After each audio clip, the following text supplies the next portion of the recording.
মুখে দাড়ি, গায়ে পাঞ্জাবি আর মাথায় টুপি পরে দোকানে বসে কাজ করছেন এক ব্যক্তি।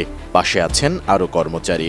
এমন সময় বাইরে থেকে সেবা নিতে আসেন আরেক ব্যক্তি, কিন্তু কোনো কিছু বুঝে ওঠার আগেই তিনি হঠাৎ করে পাঞ্জাবি পরা ব্যক্তির দাড়ি ধরে টানাটানি শুরু করেন।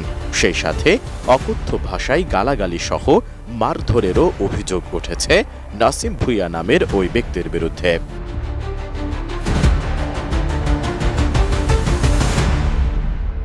জানা গেছে, চাঁদা না দেওয়ায় নাকি এমন ঘটনা ঘটিয়েছেন অভিযুক্ত ব্যক্তি। 23 জুন রাত 9টার দিকে মানিকগঞ্জের ঘিওর উপজেলার বাসস্ট্যান্ড এলাকায় মানিক কম্পিউটার নামের এক দোকানের ভেতরে ঘটে এ ঘটনা। ঘটনাটির একটি ভিডিও এরই মধ্যে সোশ্যাল মিডিয়ায় ছড়িয়ে পড়েছে।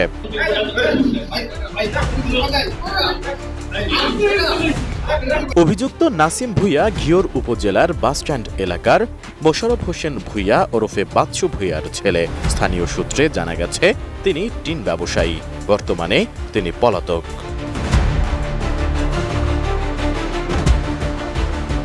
হেনস্থা ও মারধরের শিকার ভুক্তভোগী আলী আজম মানিক ঘটনার পরপরই ঘিওর থানায় একটি লিখিত অভিযোগ দায়ের করেছেন। ভুক্তভোগী জানান, অভিযুক্ত নাসিম বিভিন্ন সময় তার দোকানে নানা ধরনের কাজ নিয়ে আসত, কিন্তু কাজ শেষে কখনো ঠিকমতো টাকা পরিশোধ করতেন না। পাওনা টাকা চাইলে বরং নানাভাবে ভয়ভীতি ও হুমকি ধামকি দেওয়া সহ উল্টো চাঁদা দাবি করেন তিনি। আর চাঁদা দিতে অনীহা প্রকাশ করলে অভিযুক্ত নাসিম ভুক্তভোগী আলী আজম মানিককে ব্যবসা করতে দেবে না বলে হুমকিও দেন। গতকাল তারা 3 জন লোক আসছিল, হয়তো পরিকল্পনা করে যে আমাকে কোনো হেনস্থা করবে বা অপমান অপদস্থ করবে। এই জন্য অনেক এলোমেলো দলিলের কাগজপত্র নিয়ে আসছে, যেগুলো দিয়ে আবেদন করা সম্ভব না।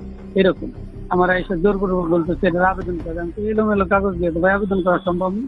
আপনি একটু গুছাইয়া দেন আর হইলো লিখে দেন কোন টাকাটা কত শতাংশ আপনাদের খারিজ হবে। চলে যাওয়ার পরে ওরা আমার একটা চাপ প্রয়োগ করে যে তুই আবেদন করে দেওয়া লাগবে। কিন্তু ভাই ইতিমধ্যে 9টা বেজে গেছে, আমার 2 ছেলে বাচ্চা ছোট, ওরা আমাকে ছাড়া খায়ও না, ঘুমায় না। আমার 9টায় বাড়ি যেতে হবে, এখন করতে পারবো না। দোকান থেকে বেরিয়ে তারা 3 জন লোক ছিল, 3 জনে কি আলাপ আলোচনা করে, আলাপ আলোচনা করে সে আবার দোকানে ঢুকে আমার দাড়ি ধরে আমার কথা পুত দেয়, বিভিন্ন হুমকি টুমকি দেয়।